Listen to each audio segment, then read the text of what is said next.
Tonight, we open a door that was never meant to be unlocked. A former priest has come forward, not with theory, but with testimony. And what he reveals could fracture the foundation of everything we've been taught. Hidden vaults, secret manuscripts, a timeline rewritten by those sworn to truth. For years, he served inside the Vatican. He saw the archives no one is allowed to speak of. He read the pages that were supposed to stay buried forever. This is not just about forbidden texts or ancient rituals. It is about control of time, of knowledge, of memory itself. Entire centuries were shaped in silence while the world looked to Rome for salvation. Now, for the first time, someone who was inside is telling all, not in whispers, but in full. Like the video. Subscribe, because tonight we hear from the one who walked away. And once you hear what he knows, there is no going back.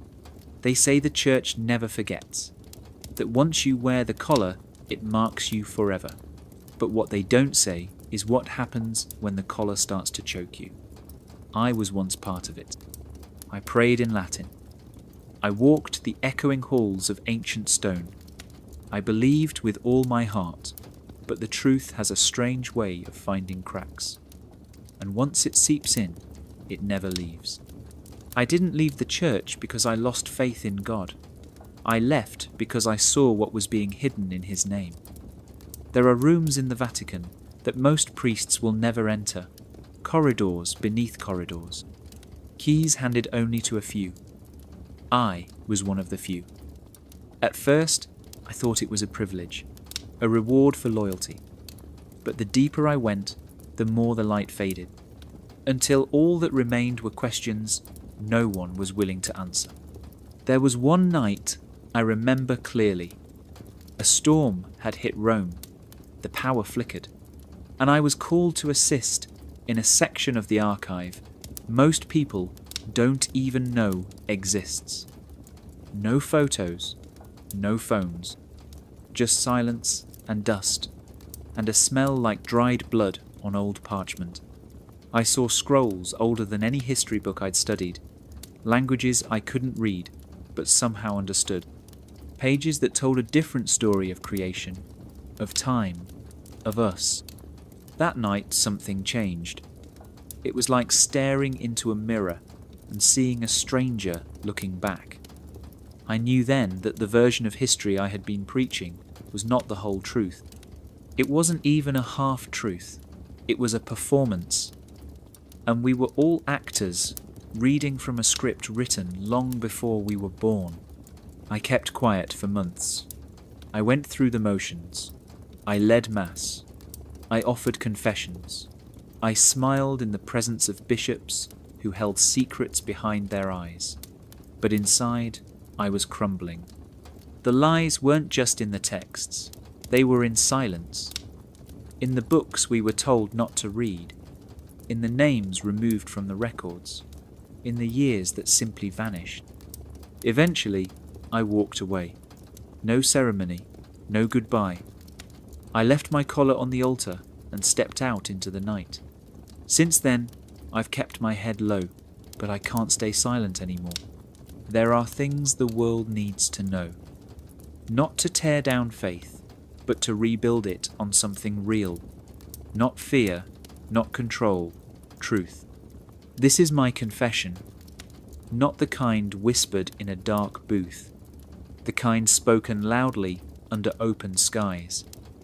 Because sometimes the biggest sins are not committed by individuals. They are built into systems, protected by robes, sanctified by rituals, hidden behind gold and stone. If you think you know the Vatican, think again. Because what I saw was never meant to be seen, and what I read was never meant to be remembered, until now. The monastery was quiet, always quiet, the kind of silence that didn't feel peaceful but watchful, like the walls themselves were listening. When I first arrived as a young seminarian, I thought it was holy, a place where questions would meet answers, and doubt would fade into faith. But the more time I spent there, the more I realized that silence wasn't sacred. It was enforced. We were taught how to read scripture, but only in a certain way. If you asked too many questions, even kind ones, the older priests would smile politely and change the subject. If you kept pressing, they would recommend prayer and fasting. That was their code. It meant stop asking. Some texts were studied in great detail, others were mentioned once and never brought up again, and some names you only heard in whispers, late at night, when the lights were out and someone dared to speak freely. There was one class on early Christian history that changed everything for me. The priest leading it was careful, always reading directly from his approved notes. But during one lecture, he accidentally mentioned a gospel I had never heard of, the Gospel of Thomas. He paused immediately, looked up at the room, and then said, "Forget that." It was not part of the canon. He moved on, but I couldn't forget. I asked him about it later, just the two of us. He gave me a long look, and in a voice just above a whisper, he said, "Some books were left out for good reason." Then he walked away. That night I went to the small monastery library. The lights were dim, and most of the books were locked behind glass. The ones we could access were all the same. Translations approved by the Church. Doctrinal summaries, saints' biographies. But I started noticing what wasn't there. No original texts, no opposing ideas, no room for interpretation. Just carefully chosen knowledge, repeated over and over until it became fact. We weren't just learning scripture. We were learning how to think a certain way, or more accurately, how not to think beyond the boundaries they set. It was subtle. No one ever said, "Stop thinking." They just steered you back on course every time you strayed. And over time, most of the students accepted it. They nodded, they recited, they passed the tests, they called it faith. But a few of us whispered, in the garden, after evening prayer, in the library corners. We spoke of the books we weren't allowed to read, of questions that didn't have answers. We started to wonder if we were here to find the truth or to forget it. In the monastery, truth wasn't denied. It was filtered. We were taught not to lie, but to never stray from the script. And in that silence, something ancient stirred, not faith. But the feeling that somewhere out there, buried under layers of ritual and reverence, the real story was still waiting to be found.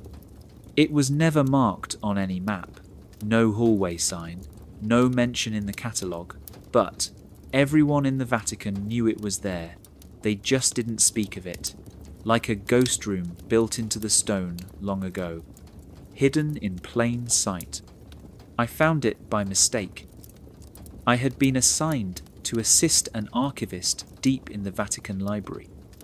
Most of the work was boring, cataloguing Latin manuscripts, dusting off ancient scrolls, copying inventory lists. But the deeper you went into the building, the more the air changed, colder, heavier, like time slowed down the farther you stepped from the sunlight.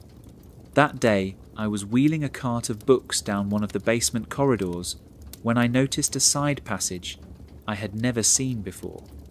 It didn't look special, just a plain stone arch with a faded wooden door at the end. But the light above it was on. That was odd. No one had ever told me to go that way, and the deeper areas were usually locked. I should have ignored it. I should have turned around. But something pulled me forward. The door was slightly open. I pushed it gently. It didn't creak, it just opened. Inside was a narrow stairwell lit by flickering bulbs.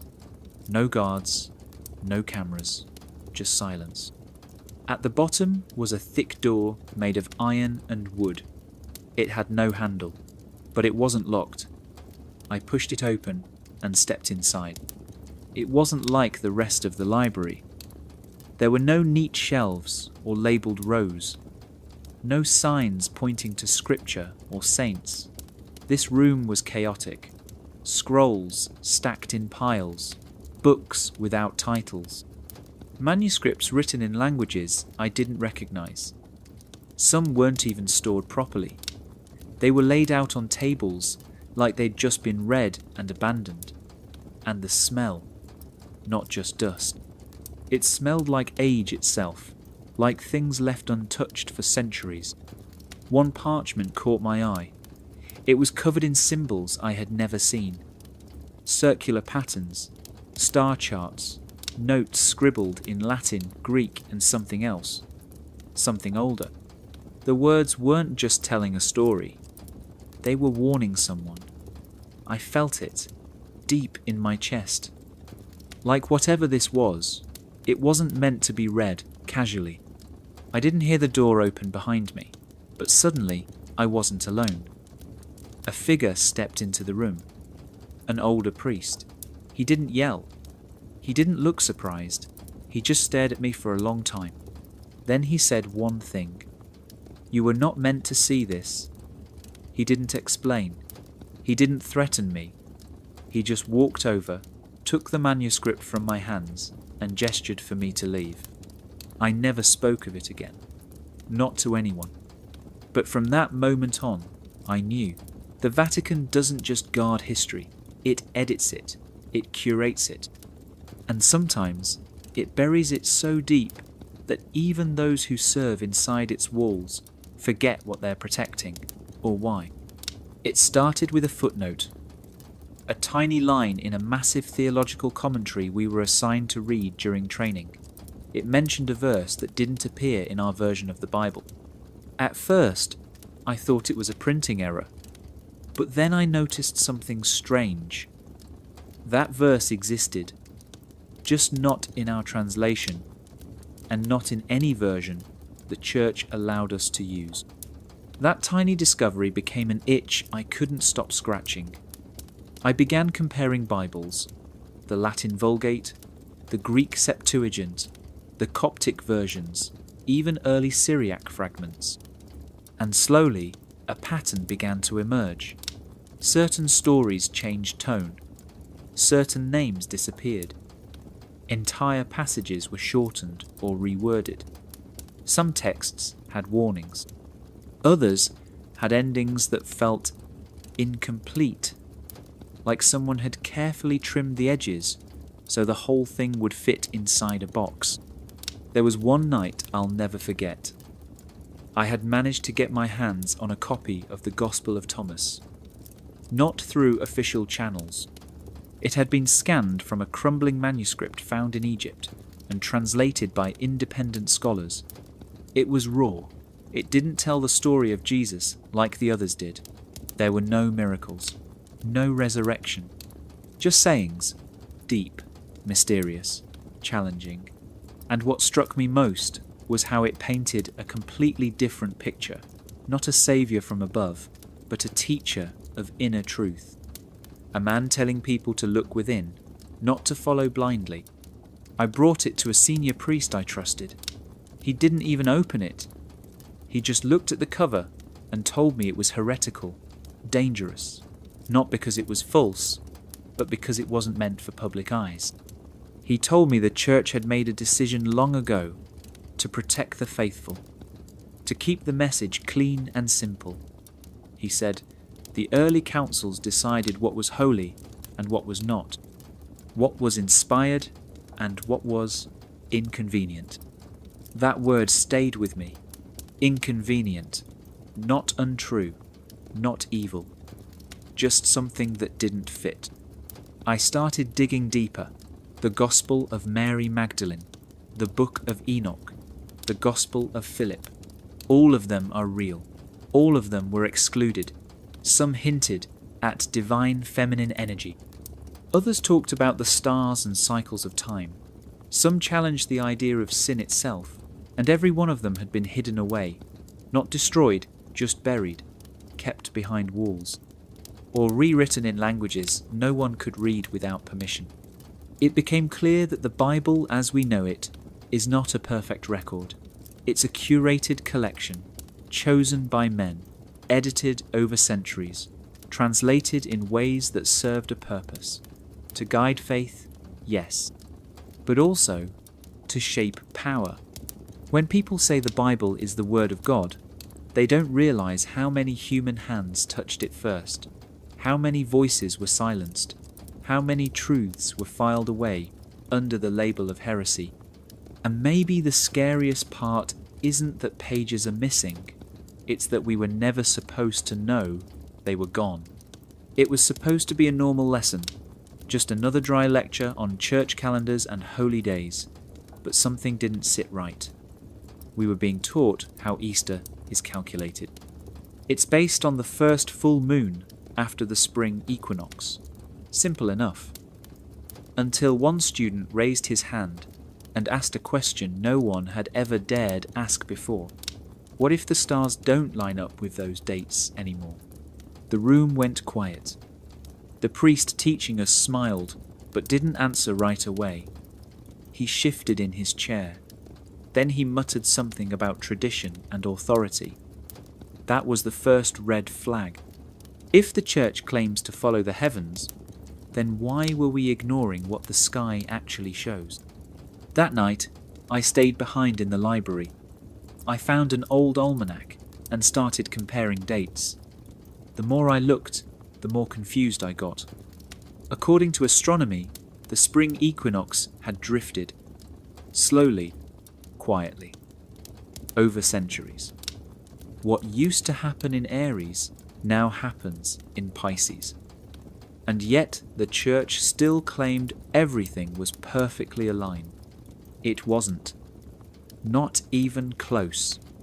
I dug deeper. The calendar we use today, the Gregorian one, was created in 1582. Before that, we used the Julian calendar, but even that wasn't the original system. Civilizations long before the church had mapped the stars with shocking accuracy. They tracked solstices and lunar cycles with stone and shadow. They knew when the sky shifted, and they adjusted. But the church didn't. It declared time. It named the days. It chose which festivals would fall when. And slowly, reality drifted away from ritual. One of the strangest discoveries was that Christmas doesn't fall anywhere near the actual date of Jesus' birth. It was chosen to replace older, pagan celebrations of the winter solstice, Easter too. It mirrored spring fertility rites that came long before the cross. Even the week itself was restructured to match biblical rhythm rather than the cosmos. And maybe that would all be fine if the church admitted it. But instead, they taught it as absolute, as divine timing, as if God himself drew the calendar with perfect hands. I started wondering, if time itself had been rewritten, what else had been? What else had been adjusted to fit the narrative? Some say it doesn't matter. Those dates are just symbols, that the meaning is more important than the accuracy. But when the stars above you no longer match the story you're told, something breaks. A crack forms, and through that crack, questions flood in. If the church could reshape time, what was stopping it from reshaping history, or memory, or even the truth? That night I walked outside and looked up. The sky was clear. Stars blinked above me like quiet witnesses. They didn't care what date we called it. They told a different story, one carved in light and silence. One the church tried to imitate, but never quite matched. And in that space between heaven and habit, I realized the stars were right. We were the ones who had gone wrong. There's a hallway deep inside the Vatican that few people ever walk. No tourists, no cameras, just silence and rows of filing cabinets stretching longer than they should. I was helping an older archivist organise documents one afternoon when he stepped out to take a phone call. I was told to stay in one room, but curiosity doesn't listen to orders. I wandered a little, just a few steps. That's when I saw the drawer. It wasn't locked. I pulled it open and found files labelled with saint names I'd never heard before. Saint Menulphus, Saint Labrada, Saint Sicarius of Brantôme. They were typed out in neat Vatican script, but something felt off. I flipped through the pages. Most of them didn't have birth dates. Some didn't even have locations. Just short descriptions of miracles, visions, martyrdoms, stories that sounded more like myths than real lives. One folder simply said, "No longer recognized." That phrase chilled me. It was like someone had quietly erased them, not with fire or violence, but with paperwork. When the archivist returned, I asked him casually about one of the saints. He stared at me for a moment, then smiled and said, "Not all saints stay saints. Sometimes stories fall apart. Sometimes evidence goes missing, or never existed at all." That answer haunted me. I started looking deeper into the official canon, the recognized saints, thousands of names. But when I tried to trace some of their lives, I found dead ends. Churches dedicated to people who might never have lived. Statues of saints with no historical records. Miracles are attributed to names that first appeared in documents centuries after they supposedly died. At first, I thought maybe it was just poor record keeping. Ancient history is messy. But then I found internal memos from the 1960s. During a massive review called the Reform of Roman Martyrology, dozens of saints were quietly removed or demoted. Some were labelled as pious legends, others were suspected to be fictional. The church never announced it loudly, it just happened. That's when it hit me. Sainthood wasn't just about faith, it was also about control. Stories of saints were used to teach lessons, to inspire fear, to shape behaviour. And if those stories needed to be rewritten or removed to fit the narrative, they were. But what about the people who prayed to them for generations? The villages built around their relics? The children named after them?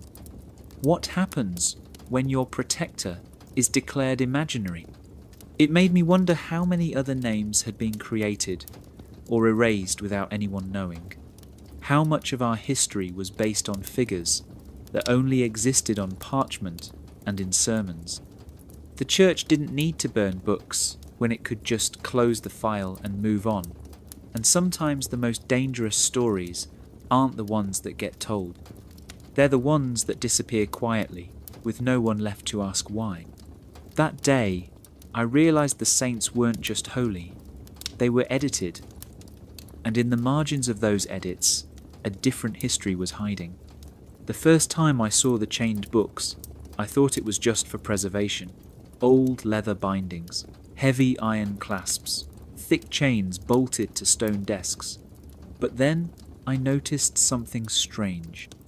These weren't books people were supposed to read. They were books meant to stay put, to stay closed. And the language inside them wasn't meant for just anyone.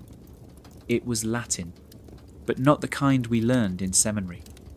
This Latin was older, twisted, almost like it had been rewritten to hide more than it revealed. There was one manuscript I remember clearly. It looked like a collection of parables at first, but the phrasing was dense, overcomplicated. Instead of saying God is light, it said something like, "Divine luminosity is expressed through metaphysical emanation." That sounds smart, but it's designed to confuse, to make the meaning so difficult that only trained priests could understand it, or think they could. I asked my mentor why the church didn't just translate everything into common language. His answer was simple: not everyone can handle the truth. He said it with a straight face, as if protecting the faithful from knowledge was holy, as if truth needed a filter. That's when I started noticing the pattern. Ancient texts would be found in Greek or Aramaic, clear, powerful, sometimes even poetic. But when they were copied into Latin, everything changed. Meanings shifted, words were added. Some parts were left out completely, and the Latin versions became the official ones, the ones taught, preached, canonized. It wasn't just a translation, it was a transformation. One day, I found an early version of a gospel side by side with its Latin counterpart. The original said, "The kingdom of God is within you." The Latin version rephrased it, "The kingdom of God is not for all to understand." That one change flips the entire meaning. One empowers, the other controls. I began to see that the real power of the church wasn't in the buildings or the gold, it was in the words we were allowed to hear, and the ones that were buried in layers of language and ritual. In the early centuries, there were hundreds of Christian texts, letters, visions, teachings. Not all agreed with each other. Some spoke of reincarnation, others of stars and cycles. Some even hinted at technology far beyond their time. But the church chose which ones to translate, which ones to elevate, and which ones to lock away in chains. The deeper I went into those archives, the more I realized that language itself had become a gatekeeper, a way to keep the masses obedient.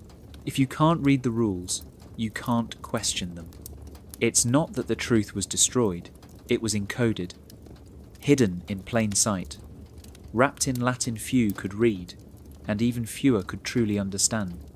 And those chains weren't just metal, they were silent, they were afraid, and they were obedience disguised as reverence. They taught us that the Dark Ages were just a time when everything fell apart.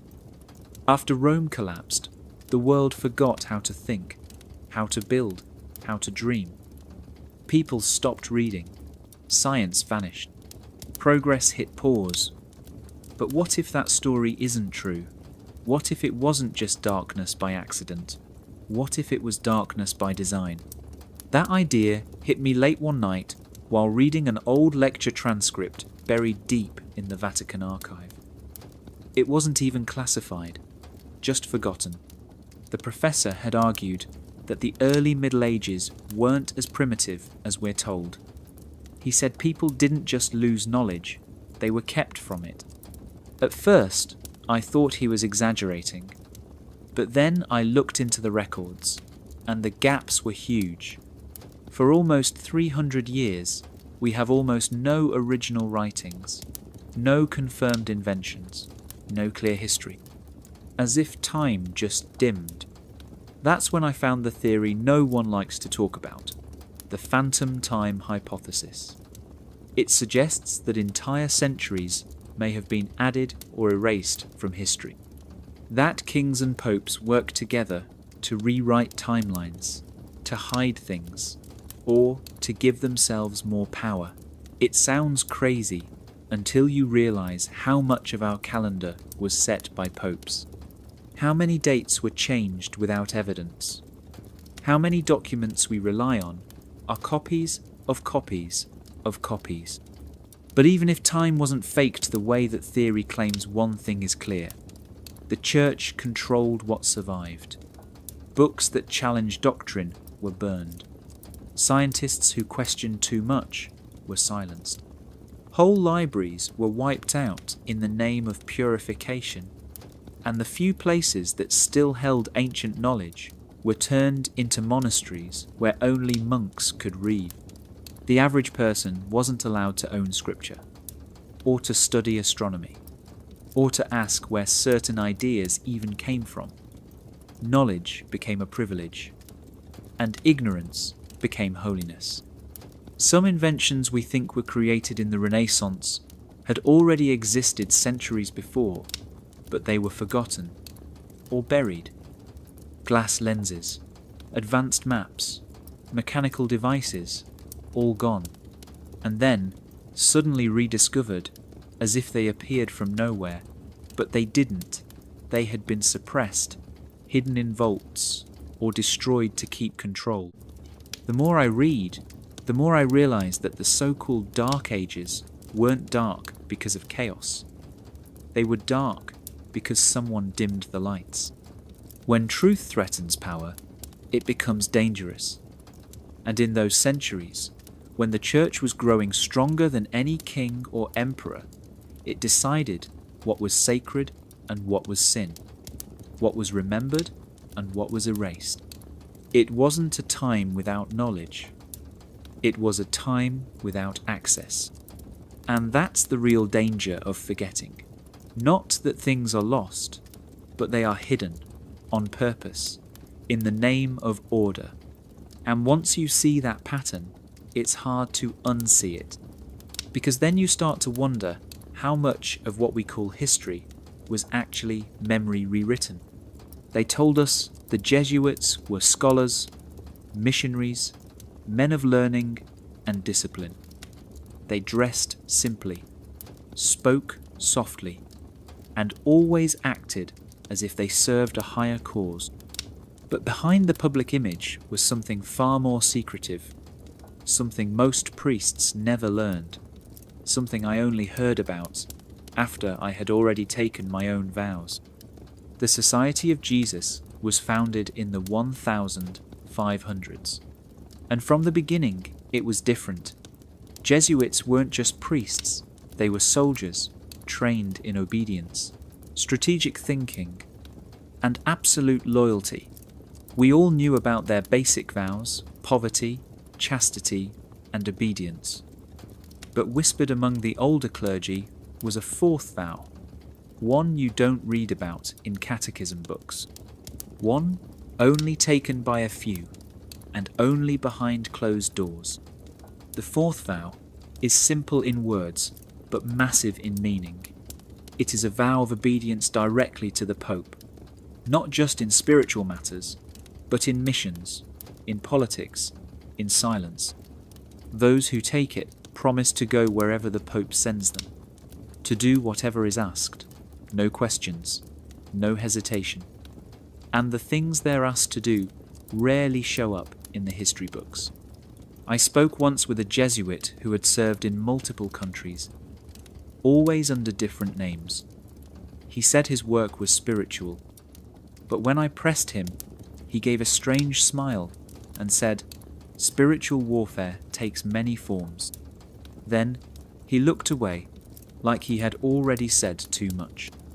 The Jesuit chain of command doesn't end with the Pope. It runs through the Superior General, the man they call the Black Pope, not because of his skin, but because of his robes, his title, his influence. While the Pope stands in the light blessing crowds and waving from balconies, the Black Pope operates in shadows.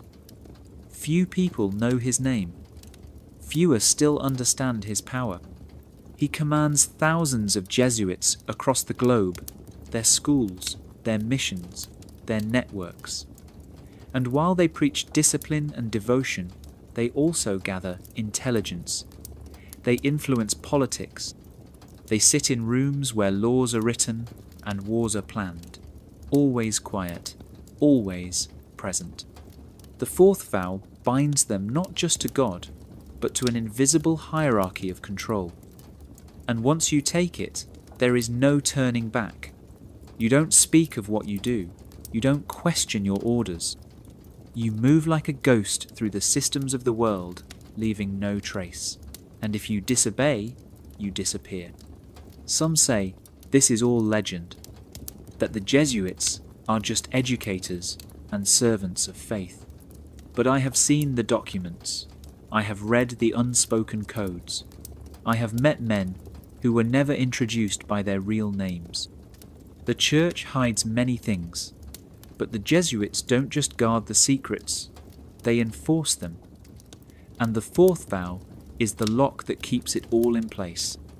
Not all soldiers wear armour, and not all wars are fought with swords. Some are waged in silence, in ink, in whispers, in loyalty so deep it becomes invisible. There's a room buried beneath Vatican City that almost no one talks about. No stained glass, no gold trim, just cold stone walls and thick wooden doors. They don't call it a courtroom. They call it a tribunal. But it's not like any court you've ever seen. There's no jury, no crowd, just a table, a chair, and a handful of men in black robes who ask the questions and decide what happens next. I was only there once, as an observer, a quiet guest to something ancient and hidden. They called it a doctrinal review, but the name was just smoke. What it really was a trial. Not for criminals, but for thinkers, for questioners, for those who dared to suggest that the world might be different than the church claimed. The man being questioned was a priest, older, thin, with soft eyes. His only crime was writing a paper suggesting that the book of Genesis might be a metaphor. That creation could have happened in waves over eons. That science and faith didn't have to fight. He didn't preach this. He didn't publish it. He only shared it with a group of fellow scholars, and one of them had reported him. The questions were sharp, precise, designed to trap. Did he believe the Bible was literal truth? Did he deny the divine creation of man? Did he submit to the authority of the church's teaching on the origin of life? He answered carefully, respectfully. But it didn't matter. The room had already made up its mind. He was found guilty of doctrinal deviation, not heresy. They don't use that word much anymore. But the punishment felt the same. He was silenced, forbidden to teach. His notes were confiscated. His reputation was quietly erased. No fire, no chains, just quiet removal. And no one would hear from him again. Later, I found the old heresy files, locked away in a cabinet, labelled with faded Latin. Names I recognised. Bruno, burned alive for suggesting the stars were other suns. Galileo, silenced for saying the earth moved. Even lesser-known figures, mathematicians, healers, visionaries, all punished for speaking too soon or seeing too clearly. The church didn't just oppose science, it feared it, not because it threatened God, but because it threatened control. Every new discovery shifted the centre of power.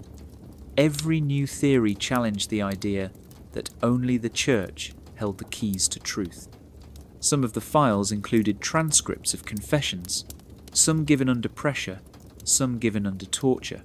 They were cold, efficient, and final. Once branded a heretic, your fate was sealed.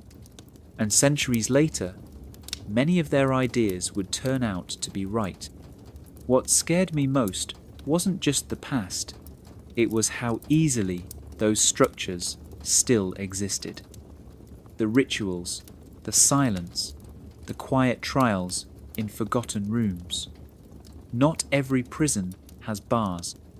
Some are built with rules and fear, and the promise that if you ask the wrong question, you'll never ask another. It started with a simple list. I was organising old papal records for a senior archivist. Birth dates, death dates, and blessings of official decrees. It was supposed to be routine, just names on a page. But something felt off. Some names appeared in one book, but were missing in another. Some popes had no background, no origin, no trail, just a name and a title, as if they had appeared out of thin air and then vanished the same way. At first, I thought it was just sloppy record-keeping. After all, we were dealing with centuries of hand-copied documents. Mistakes happen. But the deeper I looked, the stranger it got. One name would have 3 different death dates. Another had miracles attributed to him, but no writings, no coins, no physical proof he ever existed. And yet, the Church had listed him as a real pope for over 100 years. I found one especially strange case. A pope who supposedly ruled for 10 days, then was buried in secret. No reason given, no details. Just a brief mention in one document, and silence in all others. No tomb, no portrait, no proof. And still his name was repeated in official Vatican chronicles, as if that made him real. It was like tracing ghosts. I brought it up to a colleague. He told me in a low voice not to ask too many questions, that sometimes names are added to keep the timeline clean, to fill in gaps, to smooth out transitions of power, especially during the early centuries when politics and religion were so tangled together you couldn't tell one from the other. But these weren't just gaps. These were entire lives invented to hold the structure in place. I started reading alternative histories, writings by scholars who had noticed the same things. They called them phantom popes, paper popes, figures who existed only in the records but left no mark on the world. In some cases, there were even debates about whether certain popes were actually the same person under different names. And then there was the strange case of the female pope, Pope Joan, a legend denied by the Church but whispered in every corner of Europe. Some said she reigned disguised as a man. Others claimed she was a warning, a myth to scare or distract. But either way, her story pointed to one thing, that the papal record was not as flawless as it claimed. In a religion built on tradition, the list of popes is sacred.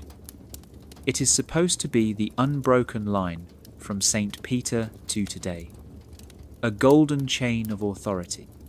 But when you find weak links, or links that never existed at all, the whole chain begins to tremble. The truth is, popes were human, chosen by men, not angels. And sometimes their names were written in for politics, for power, or just to cover up a missing year. I used to believe the papal record was history carved in stone. Now I know it is more like ink on water. And some names were never real. Just echoes meant to keep the illusion alive. It was just another quiet morning in the archive, the kind where the only sound is the flick of old pages and the echo of footsteps on marble. I had been assigned to catalogue a stack of uncategorized documents. Most were harmless sermons, drafts of papal letters, even old financial records. But near the bottom, I found something that didn't belong.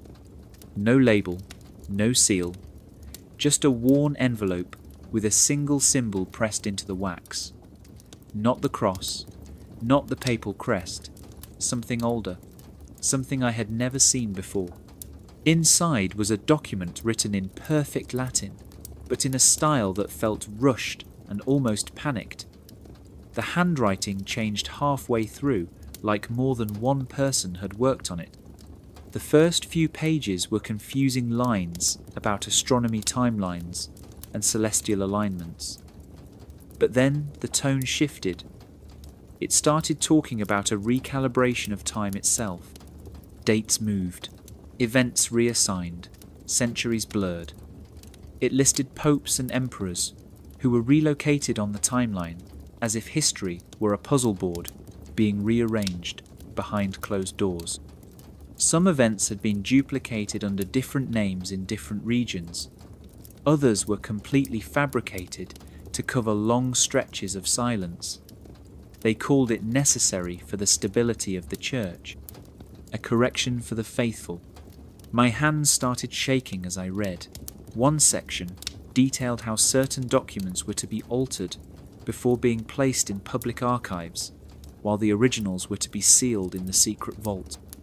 It even had a list of the altered documents with notes on what had been changed. Dates, names, locations, everything. But the worst part came near the end.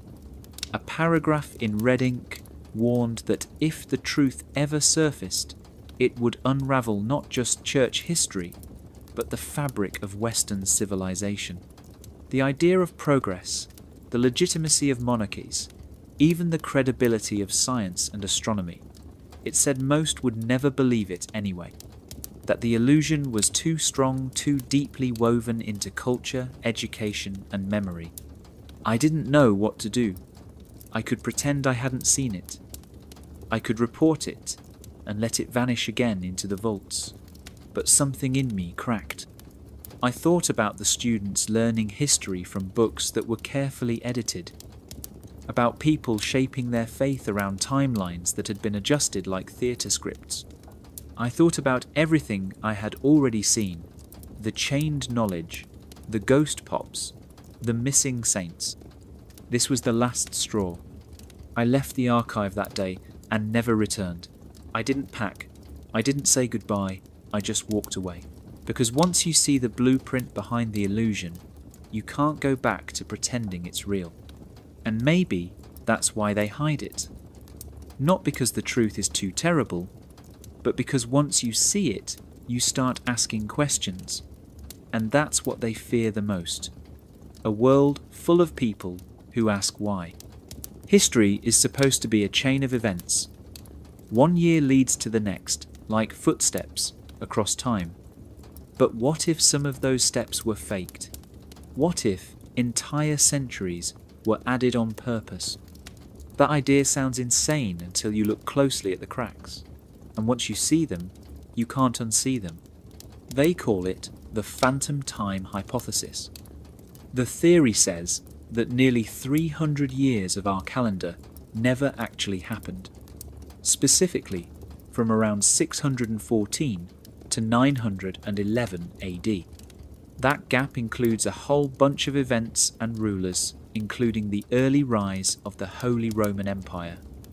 But according to this theory, those years were invented to make a lie look like the truth.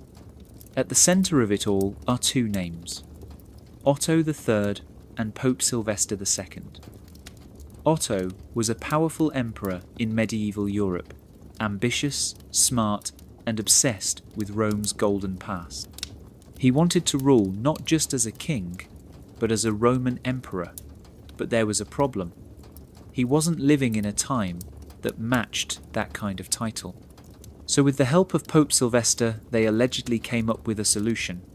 Shift the timeline, move the calendar forward, insert a few hundred years, make it look like Otto was ruling in the year 1000.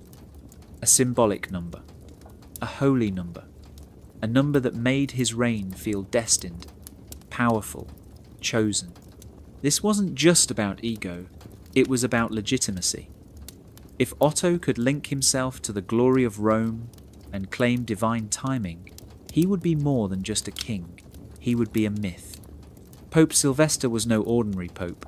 Before taking the robe, he was a scientist, a mathematician, and possibly a magician if you believe some of the darker rumours. He understood astronomy, calendars, numbers.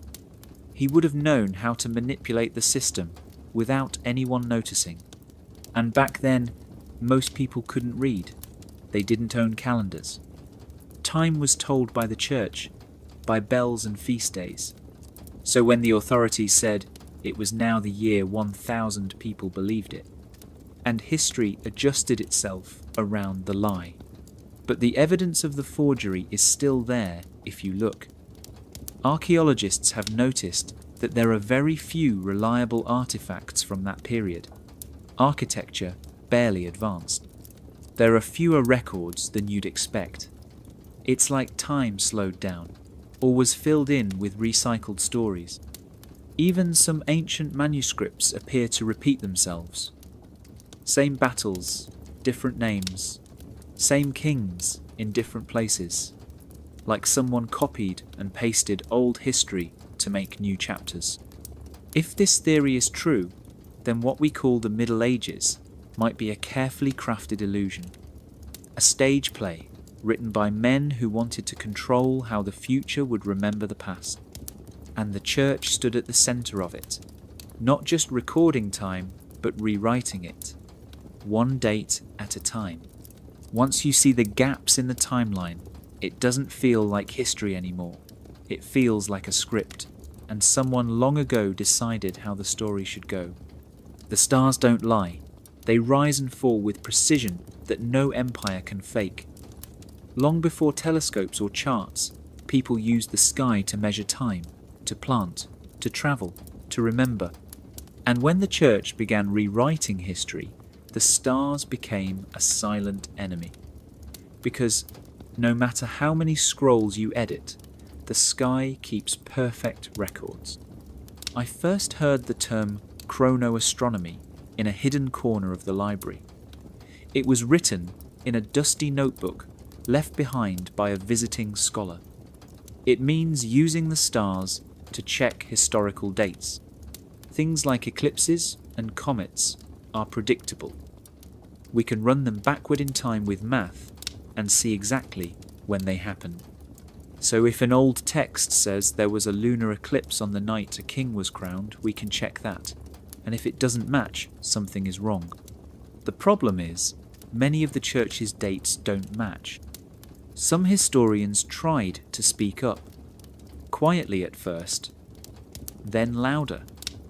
They used astronomy to show that some major events may have been placed in the wrong century, that some popes and emperors might have lived at the same time, even though history says they were generations apart.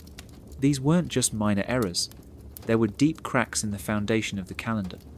But each time someone got close, they were pushed back. There was one astronomer I remember clearly, a brilliant man from Eastern Europe.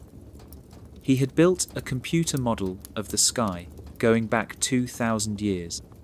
He started comparing it to medieval texts and noticed dozens of inconsistencies. He gave a presentation in a small lecture hall, and a few weeks later he vanished from the academic circuit. No one knows what happened. His work was pulled from the archives. His notes were deleted. Even his name started to fade from records. Another was a priest who had studied ancient star charts found in Egyptian temples. He believed they told a completely different version of time, one where events we call medieval may have actually happened much earlier or not at all. He tried to present his findings to the Vatican's Historical Council. They called it blasphemy and revoked his credentials. The Church's official line has always been that faith and science can coexist, but only when science doesn't question faith's timeline. The moment the stars begin to rewrite the script, silence falls like a curtain. Some say the Gregorian calendar reform was just a correction, a technical fix. But what if it was also a reset button, a way to bury the evidence that time had been tampered with? The stars are still up there, watching, waiting. They know the real story. They've seen every night pass without forgetting a single one. But the men who feared the stars feared something deeper. That truth doesn't need a pulpit, it just needs light, and the sky has never stopped shining. They couldn't silence the stars, so they silenced the people who listened to them. There is a room deep in the Vatican that smells like dust and leather and secrets. It isn't the archive most people talk about. It's older, quieter, and harder to find.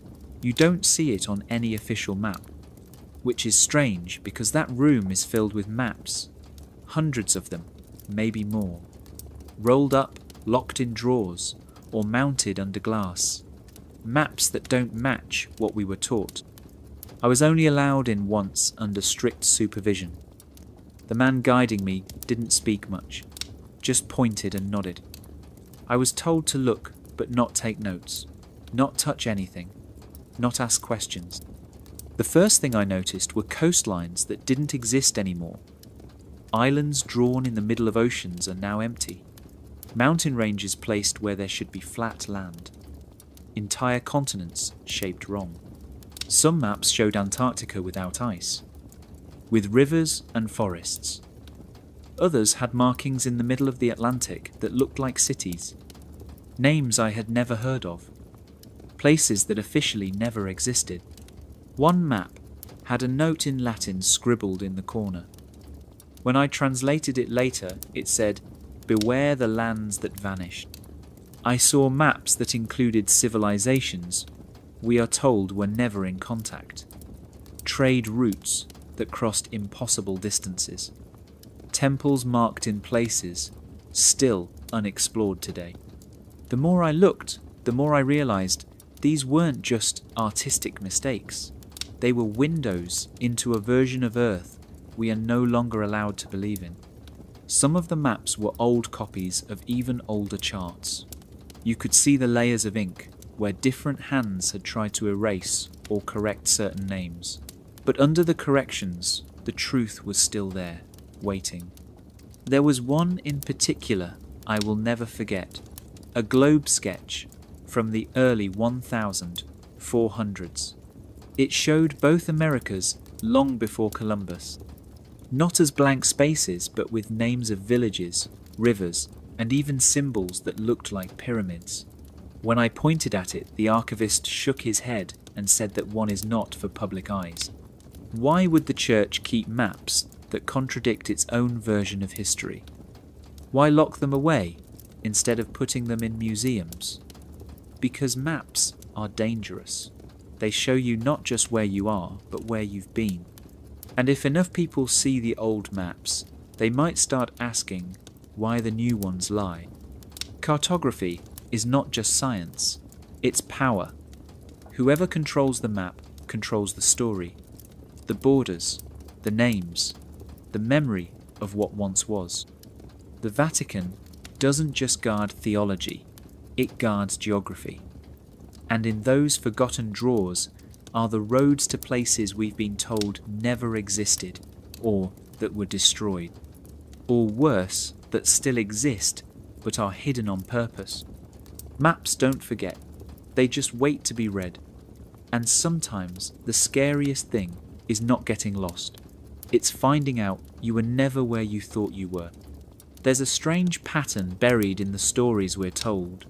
The deeper you dig into history, the more it feels like certain names were swapped. Inventors replaced by saints, experiments rewritten as miracles.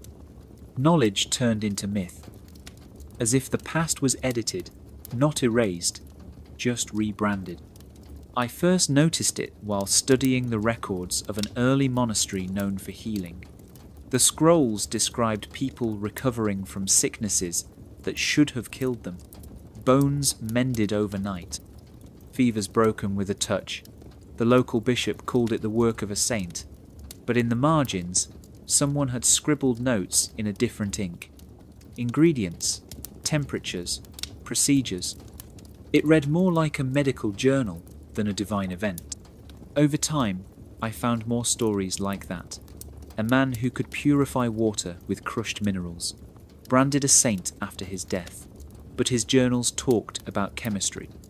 A woman who taught villagers how to navigate using the stars. Later turned into a mystical figure who simply followed divine signs. Her original maps vanished. Only the prayers remained. It was like a switch, a deliberate choice to give the credit to heaven instead of human hands.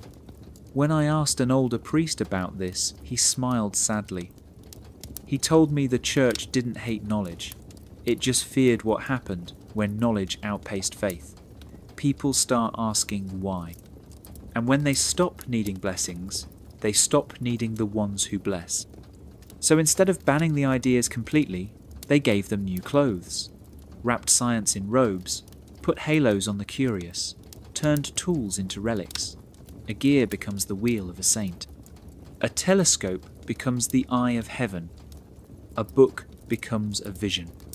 One file I found told the story of a young man who created a device to measure rainfall and predict flooding. He was accused of heresy, not because it didn't work, but because it worked too well. The local leaders feared it would replace prayer, that people would trust machines over miracles. After his death, The church quietly canonized him, but called his invention a divine gift. The machine was hidden, and the story changed. This wasn't just about power, it was about control over memory. If you shape how people remember the past, you control how they imagine the future. A world where progress comes from prayer, not trial and error. Where innovation is divine, not dangerous. We think of saints as holy men and women who glowed with virtue. But maybe some of them were just brilliant thinkers, tinkerers, healers, observers of nature, silenced in life and worshipped in death. The truth is, the line between miracle and invention is thinner than we're taught. And sometimes the greatest miracle is that no knowledge survived at all. They didn't destroy the scientists, they turned them into saints. Because it's easier to worship what you don't understand than to admit someone figured it out before you. They looked harmless. Heads bowed in prayer robes dragging across stone floors, hands stained with ink from copying scriptures. The monks of old were seen as peaceful, devoted, and silent. But what no one tells you is that some of them were also spies. Monasteries weren't just places of worship. They were information hubs. In a world where most people couldn't read, the monks were the ones who held the keys to knowledge. And with those keys came power. The kind of power that didn't need swords or armies, just silence and ink. Every monastery had a scriptorium, a room where texts were copied by hand, but not every text was copied faithfully. I found documents with entire paragraphs scratched out and entire pages replaced. A monk once confessed in an old letter that he was ordered to remove certain names from history, rewrite events, change dates, not because they were false, but because they didn't serve the church's version of truth. Monks travelled too, quietly, under the guise of pilgrimage or service, but they returned with more than just prayers. They brought news, gossip from courts, reports of strange teachings, warnings about heretics. They acted as the church's eyes and ears across the continent long before governments had anything close to an intelligence network. If a village was building a strange machine, or a scholar was teaching ideas that didn't line up with doctrine, chances are a monk would hear about it first, then the message would make its way up the chain. Sometimes the result was a quiet visit from a higher priest. Sometimes a public trial. Sometimes the records simply vanished. One chilling file I came across described a monastery near the coast that had received a book from a traveller, a text filled with knowledge about tides, wind patterns, and the movement of the moon. The abbot read it. I praised it. Then I burned it. He wrote that such knowledge would lead people away from dependence on God, that it was better lost than learned.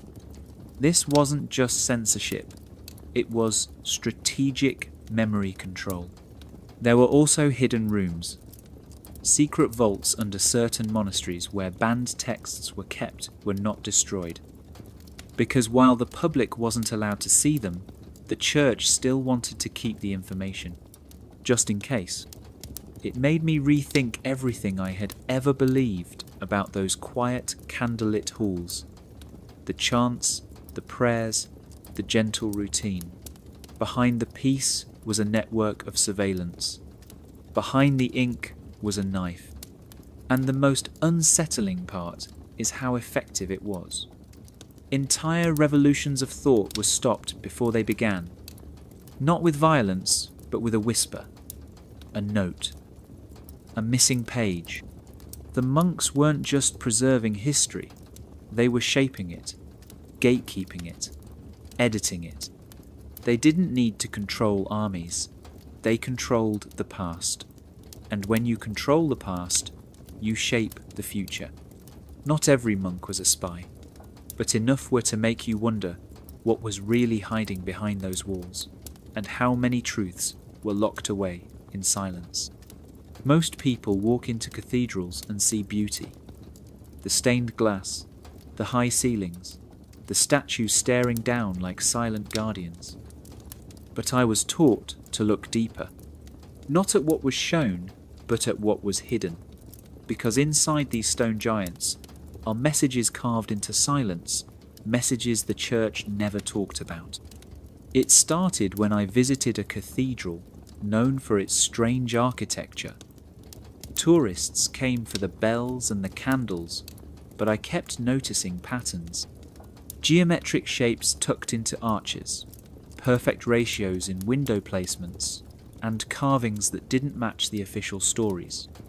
Lions with human eyes, angels holding tools that looked like compass spiral symbols, echoing ancient knowledge of the stars. One statue, in particular, caught my attention. It was tucked away behind a pillar, barely visible unless you knew where to look. It showed a man with an open book, but the book wasn't the Bible. The letters were written in a forgotten language, and his eyes were closed, as if guarding the knowledge rather than sharing it. Many cathedrals were built in the shape of a cross, but some had secret blueprints underneath. Labyrinths etched into the floor, measurements tied to the movements of planets. Builders who were more than just craftsmen. They were mathematicians, engineers, maybe even members of secret brotherhoods, people who encoded ideas that would have been burned if spoken out loud. Even the positioning of some cathedrals told a story. Aligned with solstices, eclipses, constellations. A kind of stone astronomy baked into the bones of the building. Why would a house of God need to align with the stars, unless the builders knew something they weren't allowed to say? I remember one carving that kept me awake for days. It showed a tower being built, but halfway up it turned into a tree. The branches wrapped around a globe, and the globe had no cross on top. Instead, it had a compass. Below the carving, someone had etched the words, "Seek truth in silence." When I brought these things up to older priests, they brushed it off. Artistic choices, they said. Symbols of faith, they said. But I could see it in their eyes. They knew. Maybe not the full truth, but enough to be afraid of it. The more I explored, the more it felt like the builders were trying to leave behind warnings or maybe maps, not of places but of ideas. Hidden truths embedded in rock, so they would outlast fire, censorship and time. Cathedrals were supposed to teach the illiterate, but they didn't just teach scripture. They whispered secrets to those who knew how to listen. Not every message was about God. Some were about the stars. About knowledge. About power. The church tried to control words, but the stone doesn't burn. And when you start seeing these carvings not as decoration, but as defiance, you begin to wonder how much of our history was carved in rebellion, right beneath the eyes of faith. Europe is haunted, not by spirits or demons, but by machines, traces of inventions that shouldn't exist, ruins of systems that no one can explain, tools buried in dust that feel too advanced for the time they came from. They call them anomalies. I call them mechanical ghosts. It started with an old monastery garden, overgrown and forgotten. But beneath the roots was a system of pipes and channels more complex than anything I had seen in medieval textbooks. It wasn't just a well or a simple aqueduct. It filtered water, cooled the air, and collected condensation, almost like ancient air conditioning. But no one knew who built it. The current monks said it had always been there. Then I found sketches in the margins of a banned manuscript, drawings of spinning gears, winding cranks and moving parts. One looked like a mechanical clock. Another looked like a loom that could program patterns on its own. The date of the manuscript? Almost 300 years before those machines were supposed to exist. Later, I visited a church in France with a strange bell system. It rang every hour with perfect timing. But there were no ropes. No one is pulling. When I asked how it worked, the caretaker shrugged and said it had been broken for decades. When I snuck in to look, I found a wooden mechanism hidden behind a wall weighed gears.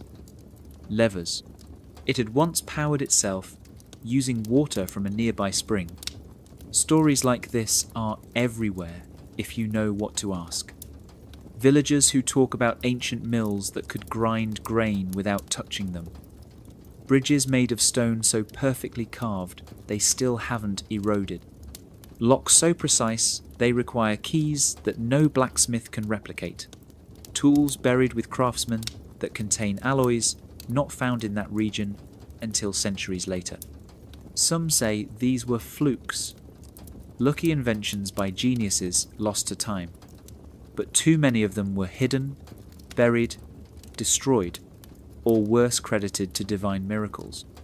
One document I found spoke of a tower in Italy that once held a machine capable of mapping stars with incredible accuracy. The tower burned during a holy war, but survivors described cogs of bronze and glass lenses so powerful they could see ships on the horizon hours before they arrived. The church often called these creations dangerous, too close to magic, or worse, a challenge to God. Because if man could build wonders without divine permission, then what did that say about the church's authority? So they silenced the machines, not by smashing them, but by forgetting them, burying them beneath new buildings, removing their inventors from memory, calling their creations fables. But the ghosts remain, in basements, in ruins, in texts no one reads anymore. They are the echoes of a Europe that was far smarter than we've been told. A continent that may have once hummed with gears and whispered with steam long before the industrial age ever began. We didn't evolve forward, we were pushed back, and the machines left behind are the proof. The first time I walked into a church-run classroom, I thought I was stepping into a place of light, a room built for learning truth, wisdom, answers. But as the years passed, I realized it wasn't a place to explore. It was a place to forget. Not forget in the usual sense, not like losing your keys or misplacing a book. This was something deeper, designed, a kind of quiet erasing that worked from the inside out.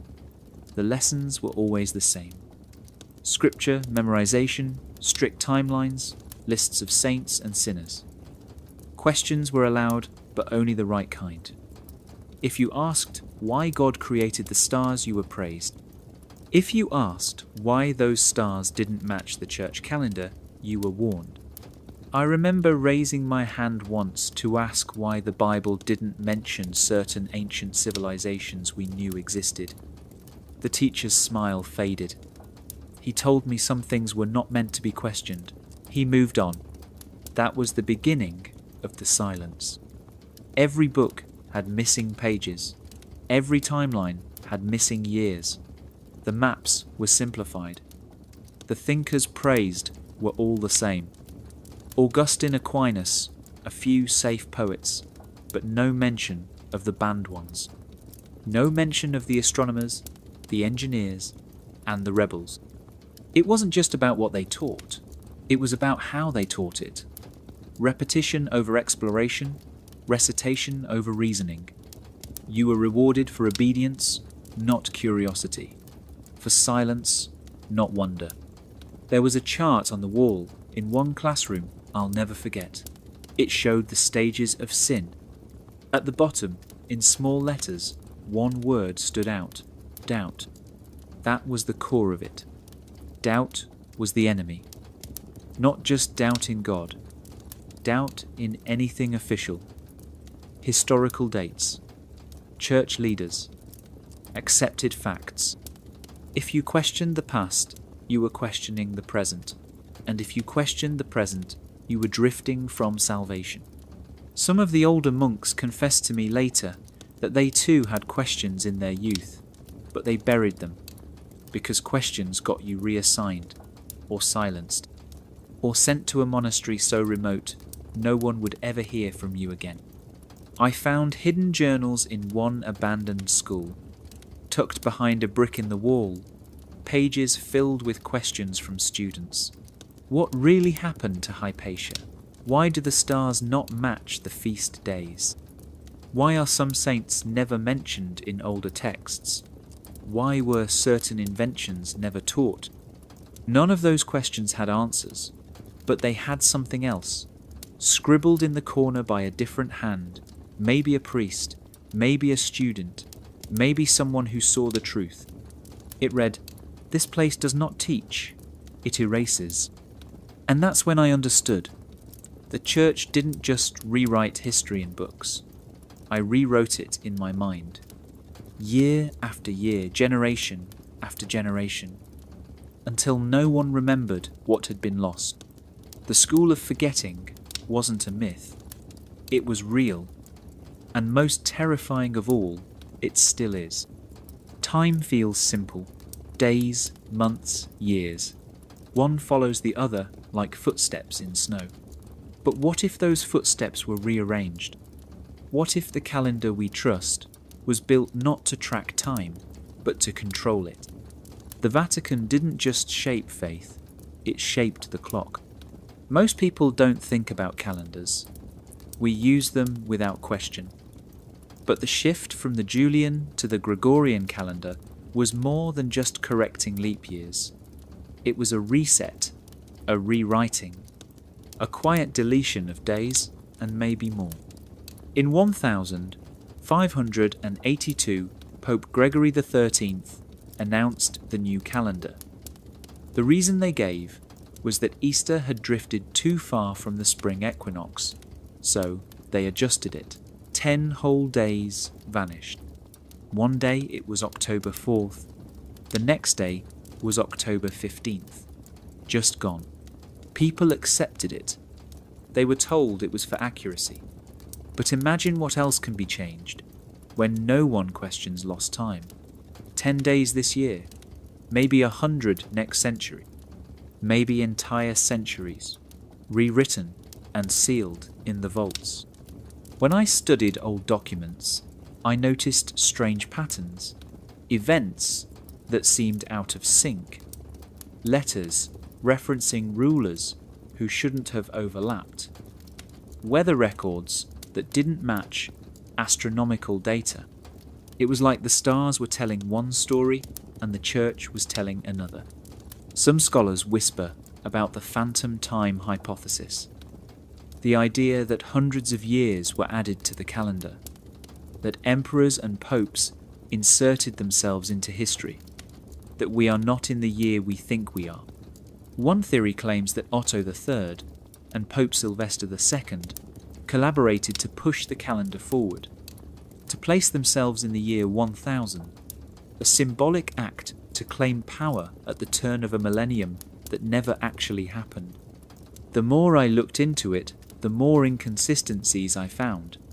Gaps in the historical record, overlaps, entire lifetimes missing from public archives, calendars used in different parts of Europe that didn't align, and always the same response from church historians. Trust us, it was for your own good. But why would faith need to change time? Because time is power. If you can decide when things happened, you can decide what matters.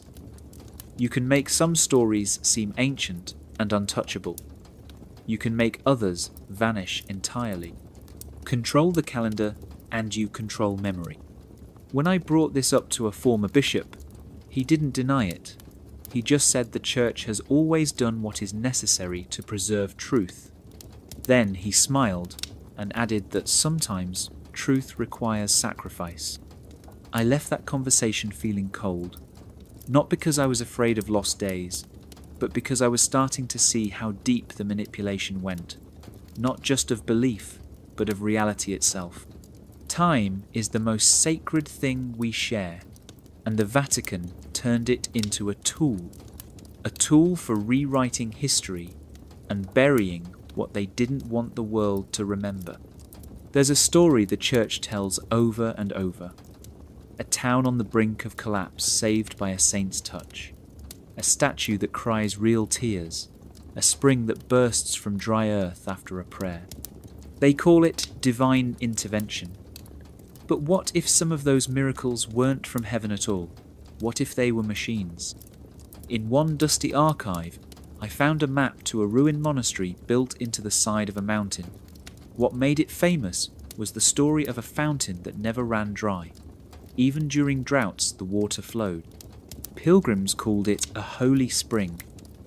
The priest said it was a blessing from above.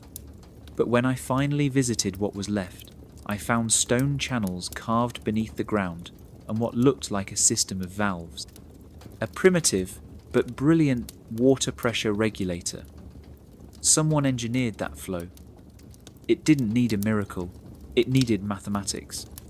Another time I read about a statue of a saint that bowed during Mass. It was considered proof of divine favour. Hundreds saw it happen. The church called it a sign.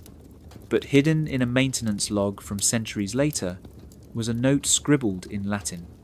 It described a set of internal gears powered by a rope and weight system hidden behind the altar. The mechanic who wrote it was proud. He said it was a marvel of craftsmanship. The kind that was quietly removed once the church changed its stance on magic. Throughout Europe, I found blueprints drawn in secret. Designs of towers that moved with the wind. Altars that lit up when certain prayers were spoken. Crosses that turned to face the sun at noon. Some were clever illusions. Others were real technology. Hydraulic power, magnetism, optics. But instead of celebrating the brilliance of the inventors, they were labelled as miracles. Then the inventors were either canonized or forgotten. There was power in the performance. If people believed that only saints or priests could bring about these wonders, it meant the church held the keys to the divine. Admitting that a mechanic or builder made the same thing with tools and know-how, that would mean heaven wasn't the source, and faith would lose a little of its shine. I once asked an older priest about a rotating tabernacle I had seen in a forgotten chapel. He just smiled and said sometimes God works through clever hands, but his tone was careful. Like he knew it was more than that, but didn't want to say it. Miracles inspired fear and awe. Machines invited questions. And questions were dangerous. So again and again the church chose the miracle. It buried the blueprints and raised the saints. It turned engineers into legends and inventions into blessings. And the world forgot that behind many of those sacred moments were wires, gears, levers and minds far ahead of their time. Not every miracle was a lie, but not every miracle was holy either. Some were simply misunderstood science, dressed in robes and given a halo. People talk about the Renaissance like it was a lightning bolt. A sudden burst of genius after centuries of darkness. Art flourished, science returned, ideas exploded like fireworks. But what if it wasn't spontaneous at all? What if the Renaissance was planned? Not a discovery, but a release. A carefully timed awakening scripted by those who had been hiding the knowledge all along. When I studied inside the Vatican, I saw how many texts were locked away. Ancient works from Greece, Egypt, Persia, even lost civilizations that no one dared mention. These weren't hidden because they were evil. They were hidden because they were powerful. They spoke of medicine, architecture, astronomy, and math, far beyond what the church wanted people to know at the time. Then slowly around the 400s that knowledge began to resurface, but not all at once, carefully, in stages. A scroll here, a manuscript there, copied, translated, and passed to trusted scholars. Artists started painting with strange symbols. Scientists began observing the sky again, but none of it felt random. It was as if someone opened the vault just enough to let a few ideas slip out, enough to light the match, but not enough to burn the whole system down. I found letters between cardinals and early thinkers. They talked about managing the flood of ideas, making sure that discoveries were attributed to safe figures, that the Church could still claim to guide the awakening. They called it divine timing, but it was a strategy. Even the artists of the Renaissance were part of this script. Michelangelo, Leonardo, Raphael. They weren't just painters, they were initiated. Some of their works hid geometry and ancient codes that pointed to older systems of thought. Their art was like a puzzle, truth hidden in beauty. One fresco I studied had a spiral hidden in the clouds. That spiral matched the layout of a forbidden book I saw once behind locked glass. A book that mapped the stars in ways no one was supposed to know until centuries later. Coincidence? I doubt it. The Renaissance gave people the illusion of progress, but it progressed with a leash. Discoveries had to be church approved, books had to be filtered, ideas too dangerous were delayed or erased, and those who pushed too far, too fast, were silenced. Galileo saw this firsthand, praised one year, imprisoned the next. Not because he was wrong, but because he said it before they were ready. The more I learned, the more it felt like the past had never really been lost. It had been stored, locked up, and then handed back when the world was desperate enough to accept it without asking where it had been. The Renaissance was a beautiful moment in history, but beauty can be a mask. Underneath the light was a shadow, a hand guiding what we remembered and what we forgot. It wasn't an awakening, it was a reveal, and the script had been written long before the curtain ever rose. Not all flames die in the dark. Some are hidden, carried in silence from one hand to the next across generations. While the Vatican tried to lock the truth away, others worked quietly to protect it. They weren't priests or popes. They were builders, stargazers, philosophers, and alchemists. They were the secret keepers, and their mission was simple: keep the light alive. They called themselves many names: Freemasons, Rosicrucians, Knights of the Temple. To the outside world they looked like clubs or cults, but inside their symbols told a different story. Geometry sacred numbers, stars, that pointed to ancient truths. While the Church wrote saints into the heavens, these groups wrote equations on hidden scrolls and carved messages into stone. I once saw a cathedral blueprint from the 13th century filled with strange symbols. Compass shapes are not tied to scripture, but to stargates, ratios that matched the human body and distant planets.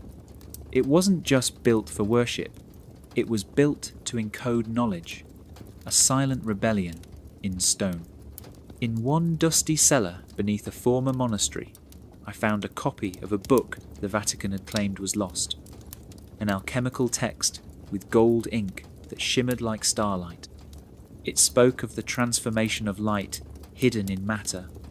The priest who had owned it had scribbled a warning in the margin. They tried to burn it. I made a copy, pass it forward. The Rosicrucians were said to possess ancient Egyptian knowledge, hidden chambers, libraries buried under the sands. When explorers returned from the Middle East during the Crusades, some didn't come back with relics. They came back with blueprints. Secrets the Church couldn't translate or dared not to. The Freemasons were builders, but also philosophers. They studied Solomon's temple, not just as a biblical structure, but as a code, a map.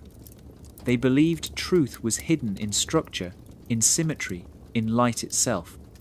They didn't preach it, they embedded it, in lodges, in architecture, in the layout of entire cities. The Church accused them of heresy, of conspiracy, but rarely lies.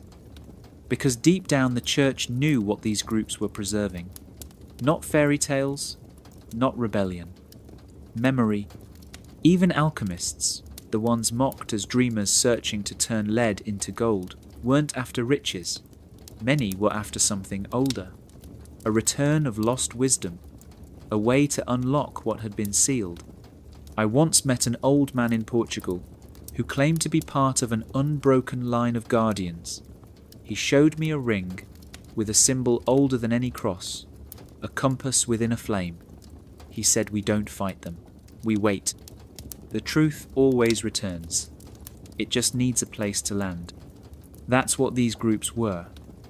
Landing pads for forgotten truths. While the Vatican erased them, they remembered. While the Church burned, they preserved.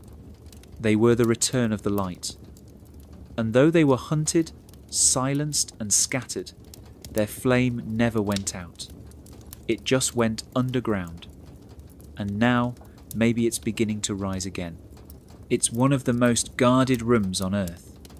Not because it holds gold or jewels, but because it holds something far more powerful. Memory, truth, and maybe even the pieces of time itself. They call it the Vatican Secret Archives. But that name is a trick. It's not just a secret, it's hidden, sealed, and the world has only seen a fraction of what lies beneath. The entrance is nothing special. A stone hallway, a steel door, a badge scanner, but past that door are over 50 miles of shelves. 50 miles underground, lit by flickering lamps and lined with texts no one outside the Church has read in hundreds of years. Some in languages no longer spoken, some written in symbols, some with covers that seem to hum when touched. I remember the first time I caught a glimpse of the index. It was handwritten, a red leather binder, no thicker than a dictionary. But the entries inside didn't read like normal books. They were warnings. Scrolls from before the flood.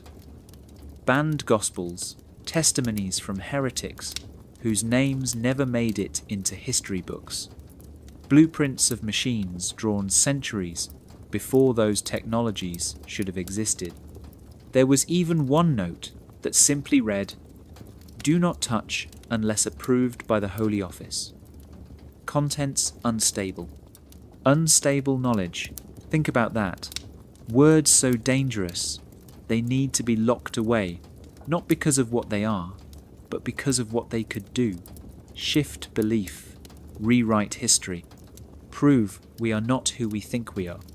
There are rumours of letters from Leonardo da Vinci describing flight, not imagination, function, angle, lift, like he had already seen machines that would not exist for 500 more years. There are whispers of maps showing continents that do not appear on modern globes, of charts that trace the stars in ways that do not match our current models, calendars from civilizations wiped out by time or something worse. One former archivist who disappeared in the 90s claimed he saw a scroll sealed in black wax. Inside were symbols etched in gold leaf. Not Latin, not Greek, something older. A language of geometry.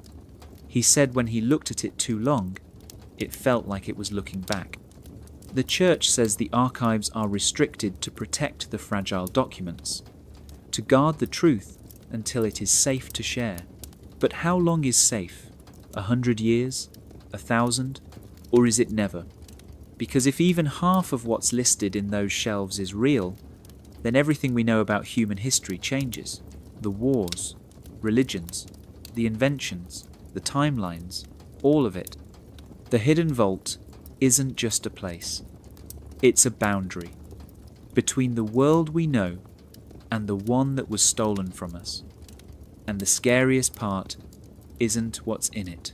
It's the fact that we may never be allowed to see it. Not because we can't understand, but because we might understand too well. There's a version of the Bible most people never get to see. Not because it's lost or broken, but because it was buried on purpose. Pages ripped out, names erased, and teachings that could have changed everything hidden beneath layers of fear and fire. They called them heresies, but they were something else, a different voice, a different story. A truth too raw for the empire of the church to allow. These were the Gospels they tried to burn. One of the most mysterious is the Gospel of Thomas. It doesn't read like the others. There's no birth story, no crucifixion, just sayings, words straight from the mouth of Jesus. But the tone is different, personal, like he was speaking not to crowds, but to seekers. One line stands out more than any. The kingdom is within you. That idea alone could undo centuries of control. If the divine is inside you, why do you need a priest? Then there's the Gospel of Mary. Not just Mary the mother, but Mary Magdalene, the one who was rewritten as a prostitute to strip her of power. But in this Gospel, she is the one who truly understands Jesus, the one he trusts, the one the other disciples fear because her wisdom threatens their authority. In the eyes of this text, she was not just a follower, she was a teacher, maybe even more than that. When I first found copies of these Gospels in a locked drawer deep in the archives, I wasn't supposed to open. I felt like I had uncovered a crime scene. The pages were scorched at the edges, like someone had tried to destroy them and changed their mind at the last second. The Latin labels didn't match the content. It was like they were trying to hide them even from themselves. There are others too. The Gospel of Judas, the Gospel of the Egyptians, texts that hint at entirely different versions of the story. Some say Jesus laughed during his betrayal. Others say he never died at all. Some speak of a spiritual resurrection, not a physical one. All of them were banned. All of them hunted. Because if people believed these stories, it would mean the church's foundation wasn't made of stone. It was made of silence. You have to ask yourself why. Why go through so much effort to erase words? Why burn scrolls and bury libraries and rewrite names? If the official version is the truth, why fear the rest? The answer is simple: control. The banned Gospels empowered the individual. They made the divine something personal, not hierarchical. They made God a whisper, not a throne. And that terrified those who built their empire on obedience. The gospel they tried to burn still lives, in fragments, in whispers, in the quiet spaces between the official lines. And maybe that's enough. Because once a truth has been written, it can never be fully erased, only delayed, only feared, and eventually rediscovered. There was a time when asking questions could get you killed. Not violent questions or political ones. Just simple things. Why do the stars move? What is the body made of? Where does lightning come from? In an age ruled by the church, even curiosity was dangerous. It was not encouraged. It was feared, because curiosity opens doors, and the Vatican spent centuries making sure some doors stayed shut. Imagine a world where books were locked in chains, where reading the wrong thing meant torture, where drawing the solar system differently could cost you your freedom. That was not fantasy. That was Europe for hundreds of years. I remember reading an old letter buried in the archive. It was from a monk in the 1400s who had been caught experimenting with lenses to magnify tiny insects. The letter was short. "They have taken my tools. I am not allowed to see what God has made without permission." That one line broke me. He wasn't even defying doctrine. He was just trying to look closer. But even that was seen as rebellion. The church claimed to protect truth, but in reality, it controlled it. Scientists who discovered things that contradicted scripture were forced to retract their findings or face brutal punishment.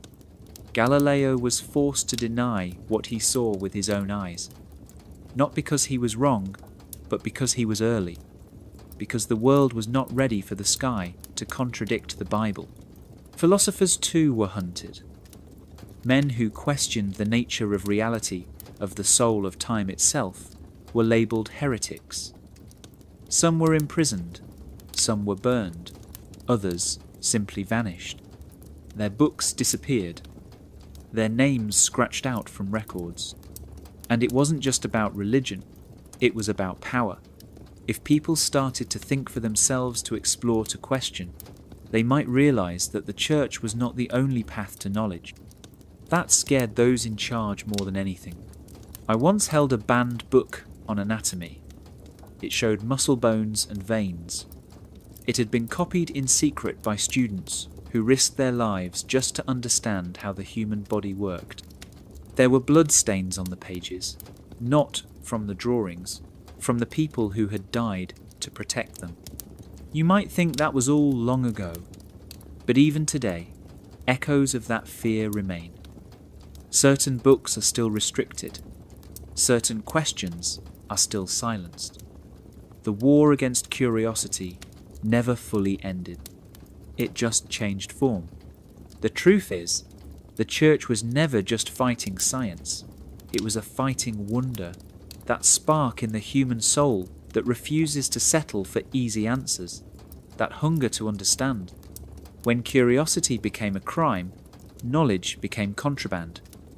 And history was shaped not by what we learned, but by what we were never allowed to ask. But questions are stubborn things. You can bury them, but sooner or later, they rise. And when they do, everything changes. It didn't start with torture. It started with doubt. Quiet warnings whispered in church halls. Looks exchanged across candlelit rooms. A slow, creeping fear that grew not from violence, but from the possibility of it. That if you thought the wrong thing, or read the wrong words, or even dreamed too far outside the lines, you could be accused. Not of evil, but of heresy. And in those days, heresy was worse than crime. It was a crack in the perfect wall, a danger to the illusion. The Inquisition didn't just go after witches or rebels. It went after thinkers, artists, healers, astronomers, people who dared to imagine a world that didn't fit the narrow script approved by Rome. Their tools weren't just racks and flames. They used silence. They used shame. They turned neighbours into spies, students into snitches, families into witnesses. I remember reading a transcript of a young woman's trial. She had asked in confession if animals had souls. Just asked. The priest reported her. She was taken, interrogated. Accused of having unnatural thoughts.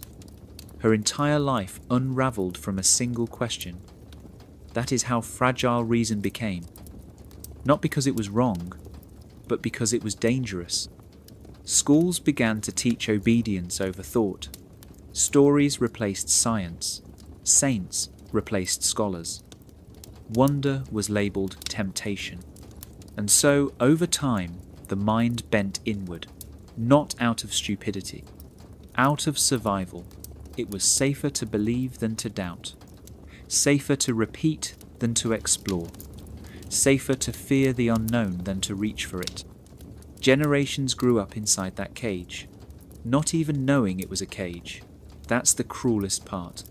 When the bars are made of tradition and the lock is made of guilt, you don't even try the door. You learn to sit quietly, to pray when you want to ask, to obey when you want to build. I once saw a book of inventions designed centuries ahead of their time. Gears that could move entire cities. Ideas for clean water systems, for flight, for light without flame. All sketched out in secret. all hidden in walls behind altars, because their creators knew they would be burned before their machines ever moved. The Inquisition didn't just torture bodies, it broke my imagination. It rewrote what was acceptable to feel. And when you train enough minds to fear their own thoughts, you don't need chains anymore. The prison lives inside. But thought is patient, and some people kept the old ideas alive, in code, in carvings, in paintings that seemed religious, but carried messages only the curious could see. The mind can be silenced, but not forever, and every time someone remembers to ask why that silence cracks just a little, until one day the questions flood back in, and the world begins to think again. Not because permission was given, but because fear finally ran out of power. They didn't wear crowns. They didn't lead armies. They didn't march into cities waving flags. But they conquered more than empires ever could. They shaped minds, controlled memory, bent history itself to their design. They were the Society of Jesus, the Jesuits, and their empire wasn't built on land, it was built in silence. At first, they looked like just another religious order, educated, disciplined, devoted. But beneath the robes and rituals was something more calculated. A strategy, a system, one that understood the true battlefield wasn't out in the world.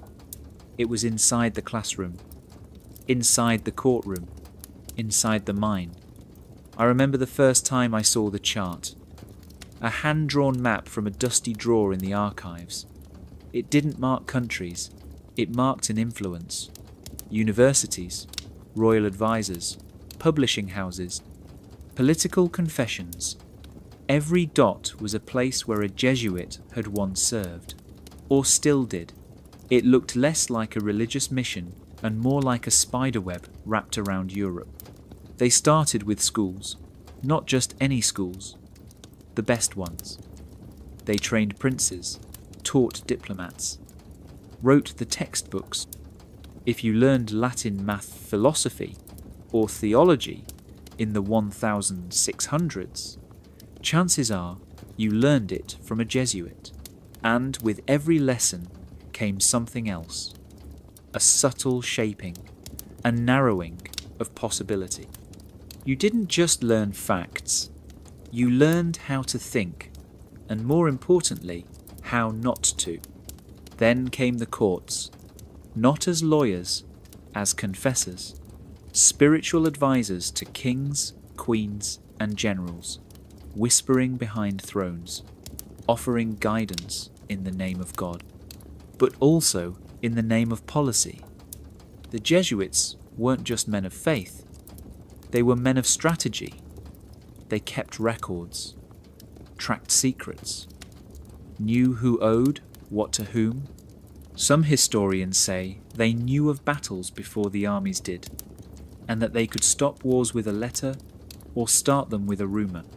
Governments took notice. Some feared them, others welcomed them. Some countries even banned them outright. But even exile couldn't stop the mission.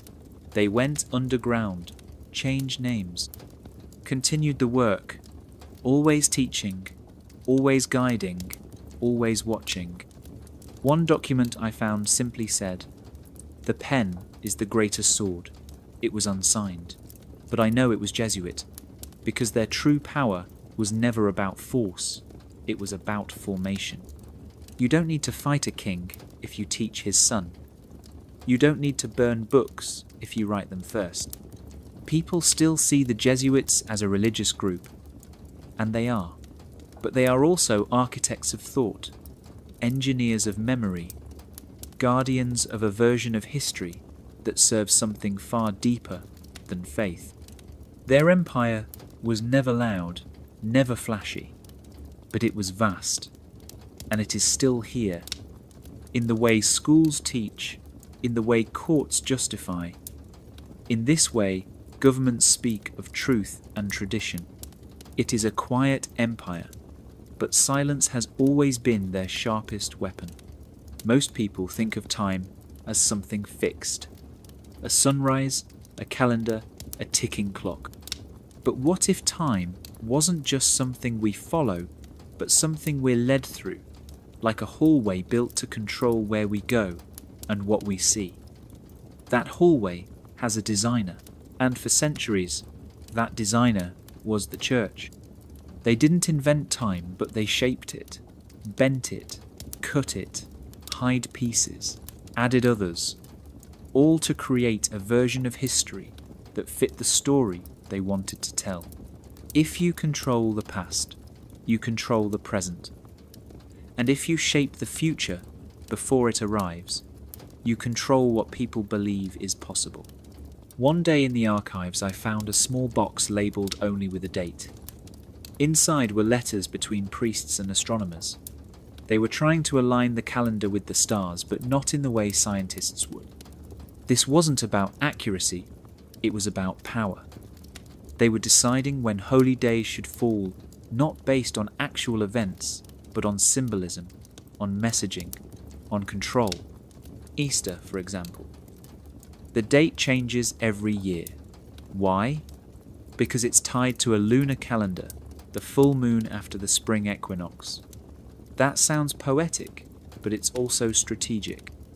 It keeps the most important Christian event floating, shifting impossible to pin to any one historical moment. That means the resurrection becomes a feeling, not a fact, and feelings are easier to guide than facts. Then there's the shift from the Julian calendar to the Gregorian. On paper, it was just about fixing leap years. But 10 days vanished overnight. People woke up and it was suddenly 10 days later. Whole lives lost in a bureaucratic rewrite of time. And who led that change? Pope Gregory XIII. The Church didn't just change the calendar, they rewrote reality. Prophecies too were timed carefully. Predictions of apocalypse, Messiah's signs in the sky, all aligned to dates the Church approved. If something didn't fit the official narrative, it was called heresy and erased. But if a new star appeared, or a comet crossed the heavens, and it could be tied to a verse in Scripture, it became a tool, a way to keep believers alert, obedient, and afraid. Control of time meant control of memory, and memory is everything. It's how we build identity, how we understand where we come from and what's ahead. If someone else holds the clock, and the calendar, and the prophecy, they hold your story. And if they hold your story, they can make you believe almost anything. The Church became timekeepers, not just of hours and minutes, but of centuries and destinies. They told us when history began and when it would end. And in doing so, they became more than a religion. They became the authors of time itself. And the deeper you look, the more you realize time is not just passing by, it is being told, chapter by chapter, by hands older than we ever imagined. It's easy to walk through a cathedral and only see beauty, the soaring arches of the stained glass, the perfect balance of light and shadow. But what if that beauty was more than decoration? What if it was a message? A hidden code carved in stone, waiting for someone to notice. Not written in words, but in shapes, numbers, patterns. The architects knew what they were doing. They weren't just building churches. They were building vaults of knowledge. I remember staring up at the ceiling of an old basilica in southern France. Something felt off. Not wrong, just too perfect. The symmetry angles the way sunlight hits the altar exactly at noon on a certain day of the year. It didn't feel random. It felt planned. And when I looked closer, I saw it. The repetition of circles and triangles. Ratios that matched star maps. The golden spiral hidden in the layout of the nave. This wasn't art, it was information. Sacred geometry is the idea that certain shapes hold meaning, that the universe itself follows patterns. The circle for eternity, the triangle for balance, the square for foundation. These weren't just symbols, they were tools, and medieval architects used them like priests used scripture, to preserve truths too dangerous to say out loud. You see, when words were banned, when books were burned, when curiosity was punished, the builders turned to math. Geometry became their language, and they hid it in plain sight, behind the altars, beneath towers. In the floor plans of monasteries, they encoded ancient truths into the very stones the church stood on. One chapel I visited had a hidden diagram etched under a layer of plaster. When cleaned, it revealed a full map of constellations, perfectly aligned with the architecture. The church had covered it centuries ago, probably didn't even realize what it was. But the original builders knew they were passing on a message about time, about the stars, about something the Vatican didn't want remembered. Some cathedrals were even designed to resonate with sound at certain frequencies, not by accident, by calculation. Tones that matched old musical scales, tied to healing, to meditation, to altered states of awareness. The builders knew what the priests didn't. Or maybe the priests knew too, and chose to silence it. It makes you wonder how much has been lost, or worse, how much has been buried on purpose. Because if the shape of a window can point to a forgotten planet, or the path of a hallway can mirror a sacred equation, then the church is standing on a puzzle it never solved, or pretended not to.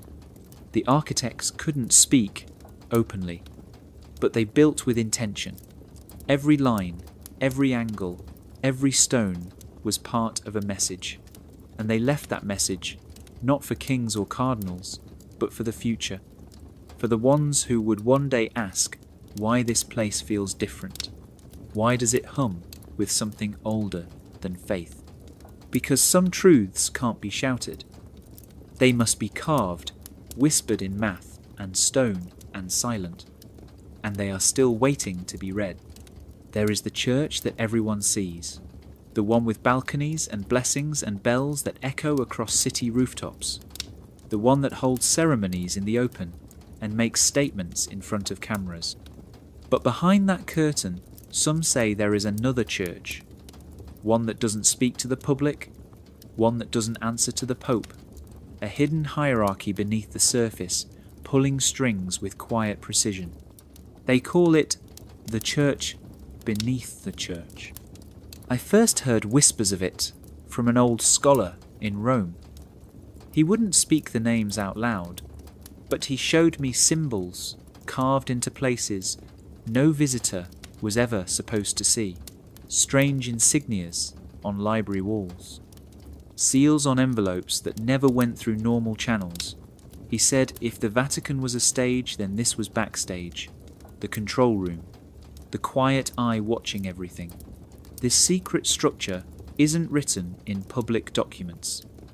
You won't find it in Vatican directories or annual reports, but the signs are there, decisions made without explanation, priests who rise to power with no visible history, entire projects launched and then buried without a trace. Someone is making those calls, but it's not always the man in white. There are rumours of a council, not cardinals, not bishops, something older, something quieter. Men who wear no robes, but who carry centuries of knowledge and access. People say they meet in the sub-basements of Vatican City, rooms without names, corridors that lead to vaults, guarded not just by locks but by silence. One night in the archives, I stumbled on a restricted journal. It spoke of a place called the Black Room.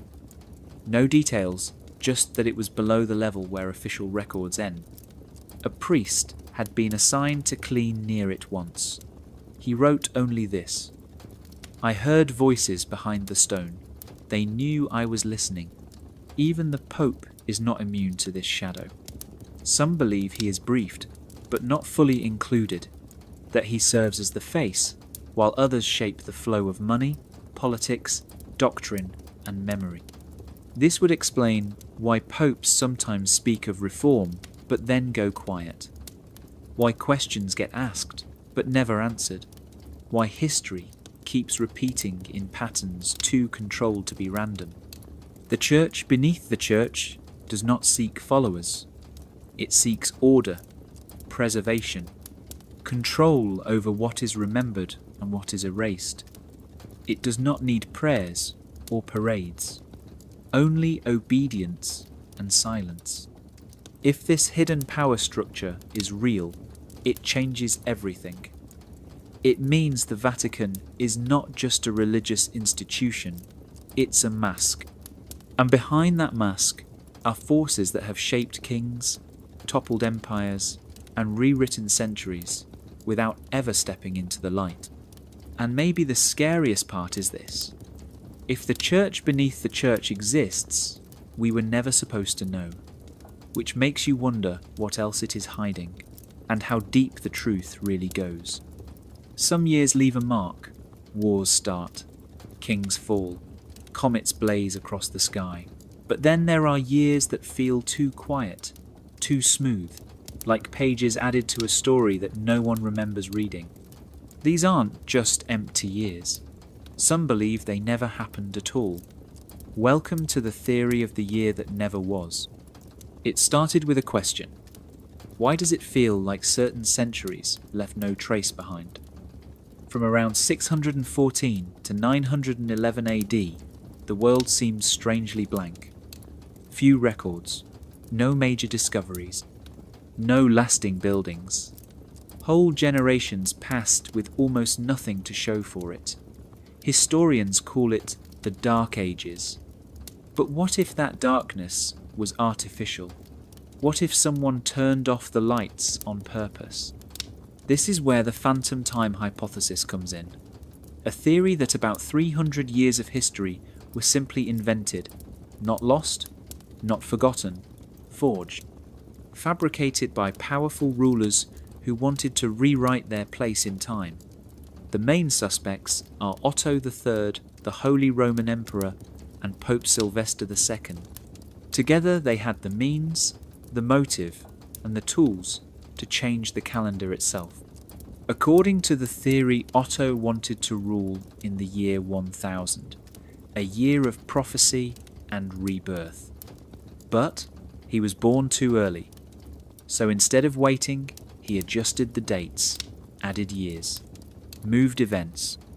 Suddenly, his reign aligned perfectly with the millennium, and the church helped seal it. After all, if time was being rewritten by the faithful, it must be divine right.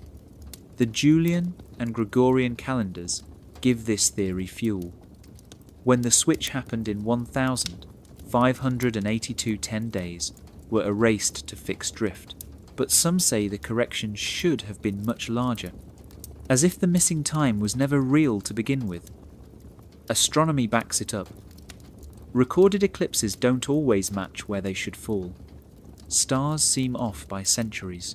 It's like the sky remembers something we don't. Even certain rulers feel like ghosts. Charlemagne, for example. His empire was massive. His legend is even bigger. But the actual evidence for his life is strange.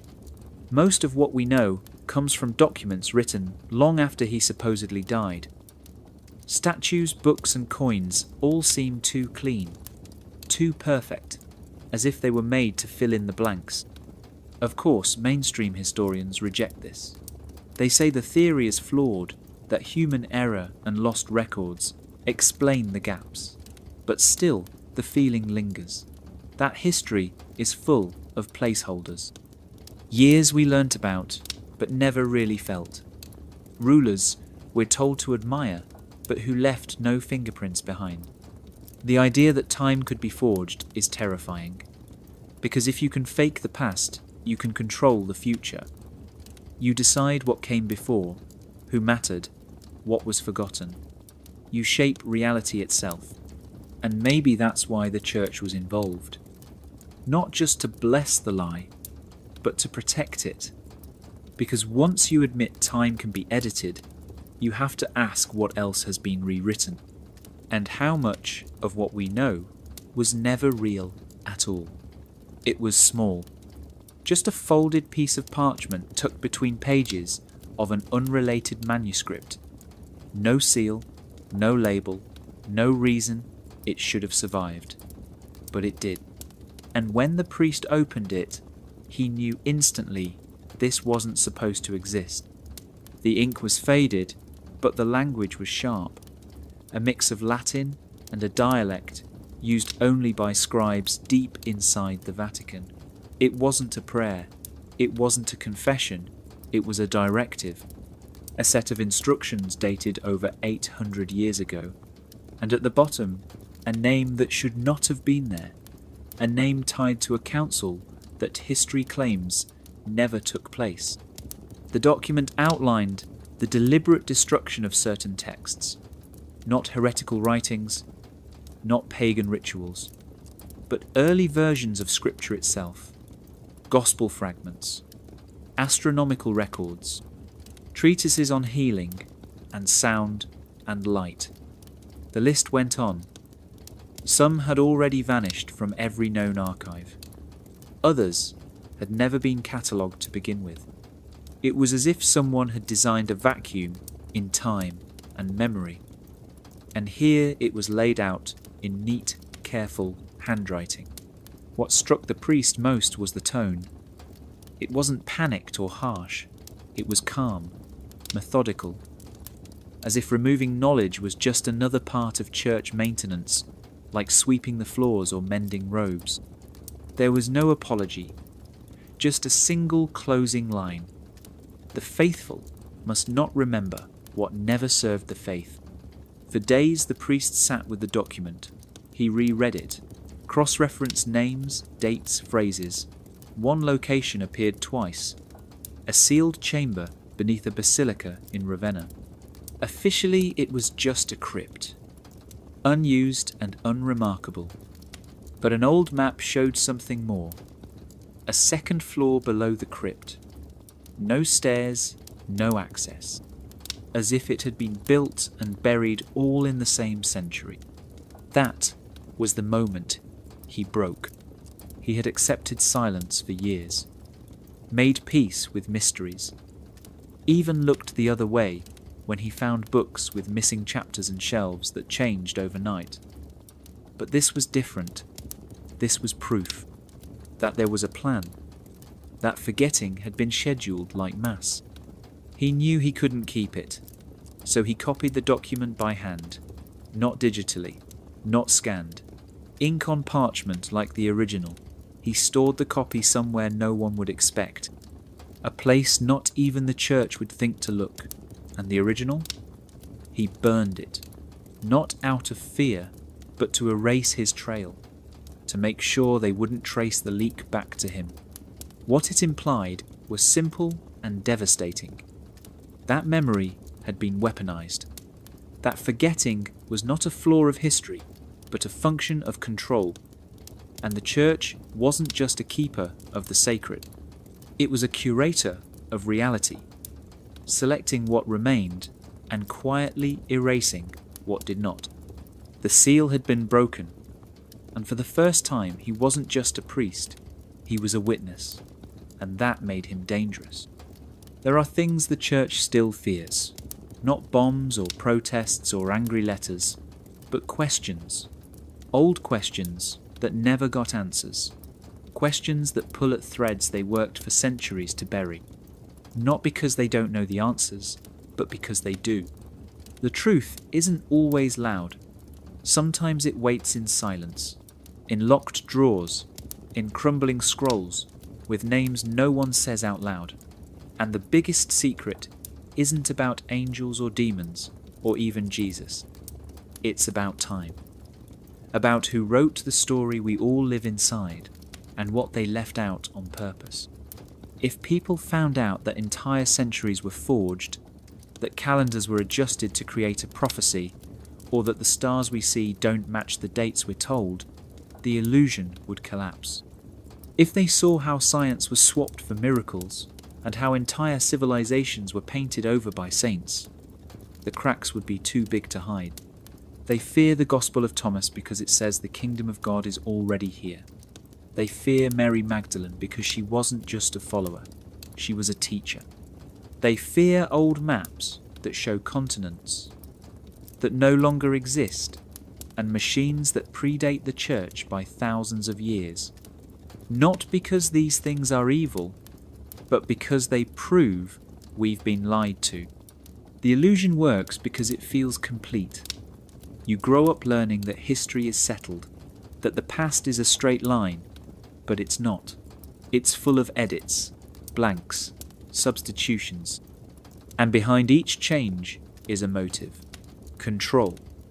Because if you control the past, you decide who matters now.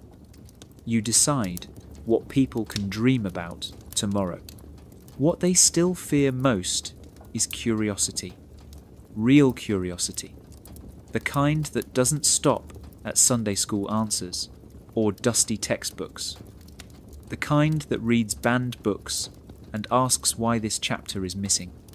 The kind that looks at the stars and wonders why they don't match the church's calendar. The kind that hears silence and listens closer. They fear the return of forgotten names.